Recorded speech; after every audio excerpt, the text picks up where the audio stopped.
ఈ ములగ చెట్టు కొమ్మ పెట్టి 4 ఇయర్స్ అయింది చూడండి. 4 ఇయర్స్ నుంచి నేను సరైన ఎరువు వేయలేకపోయానేమో. అప్పటి నుంచి 1-2 కాయలు కాస్తూ ఉండేదన్నమాట.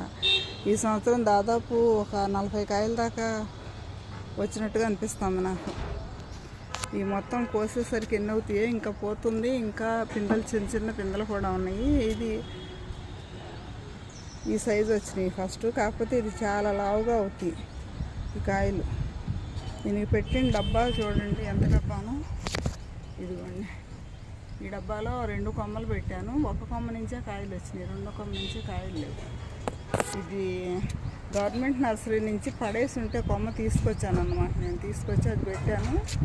దాని నుంచి 4 ఇయర్స్ నుంచి నేను పెద్దగా ఈల్డ్ ఏం తీసుకోలేదు. ఈ సంవత్సరం మాత్రం బాగా వచ్చింది. అంటే నేను ఈ సంవత్సరం కిచెన్ వేస్ట్ బాగా వేస్తున్నాను. ఆకుకూరల దగ్గర నుంచి అట్లా తీసుకొచ్చి బాగా వేస్తున్నాను అనమాట. అందుకని అనుకుంటా ఈ సంవత్సరం బాగా పూత పింద చాలా ఎక్కువ వచ్చింది. నాకైతే చాలా హ్యాపీగా ఉంది ఈ మొక్కను చూస్తే.